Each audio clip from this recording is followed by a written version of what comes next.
Qu'est-ce que vous proposez de nouveau aux Camerounais? Déjà de donner, parce que ça n'a jamais été fait, le pouvoir aux régions. Il existe une concentration excessive du pouvoir à Yaoundé. Il ne s'agit pas simplement de décentralisation, mais il ne s'agit pas non plus de fédéralisme. Oui.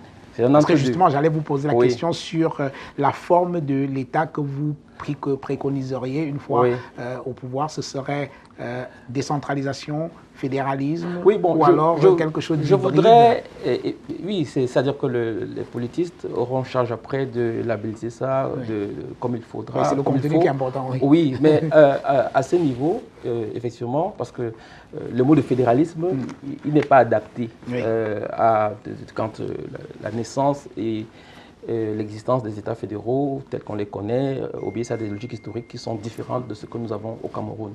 Donc il s'agit simplement, et c'est lié forcément à mes expériences successives en Suisse, où il y a le système des cantons, une sorte de fédéralisme, et aux États-Unis, et aussi évidemment à mon séjour, mon travail en France, où j'ai pu voir, sans compter évidemment le Canada, où j'ai pu voir faire des comparaisons en prenant en compte les spécificités camerounaises pour arriver à la conclusion que un moyen de sortir de l'impasse sécuritaire au Cameroun, de la distraction massive des fonds, c'est déjà de réduire le nombre de départements ministériels. Sous mon mandat, il n'y aura pas plus de 10 départements ministériels et qui ne s'appelleront pas forcément des ministères, ils seront des départements. C'est-à-dire qu'en ce moment, on a une soixantaine de portefeuilles gouvernement. C'est trop, c'est beaucoup trop. Et les économies qui pourraient être effectuées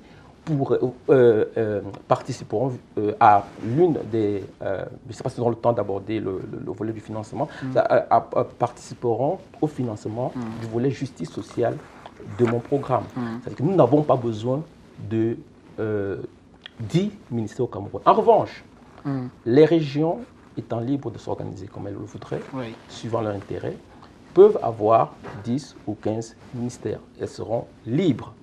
Évidemment, cette transition sera un processus coûteux, c'est-à-dire que de transfert de pouvoir, de transfert des compétences, administration, matériel humain, d'éducation même, de création de nouvelles entités pédagogiques pour préparer. Alors, c'est justement ce que j'allais vous dire, c'est-à-dire que vous allez réduire le nombre de ministères pour les recréer au niveau régional. Oui, parce que...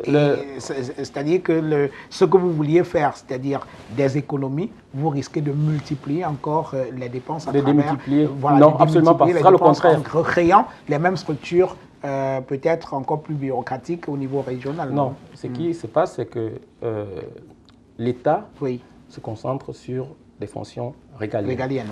C'est-à-dire maintenant que des enseignants à se plaindre au ministère de l'Enseignement supérieur, devant Paul Biya, de ce qu'ils veulent, des augmentations de salaire, ça c'est des choses qui, une situation qui en réalité grippe l'appareil d'État. Parce qu'il y a des enjeux plus importants pour l'État camerounais.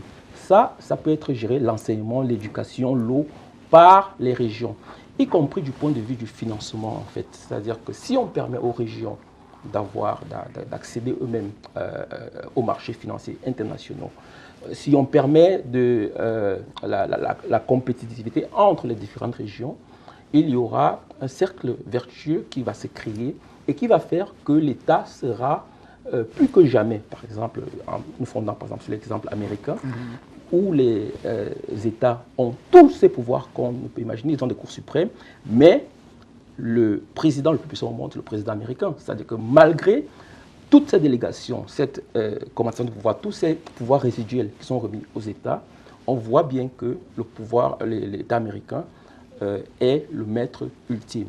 Donc donner du pouvoir aux régions rendra en réalité le régime même plus présidentialiste qu'on le croit. Parce que je ne crois pas en la proposition d'une présidence tournante entre régions. Parce que si nous parlons d'élection présidentielle, jamais Bamileke ne sera président au Cameroun. Jamais comment on les appelle, un Aoussa ne sera président au Cameroun. C'est lui qui sera au Cameroun, sera président, mais accessoirement Bamileke. On ne va pas élire un Bamileke, on ne va pas élire un Boulou.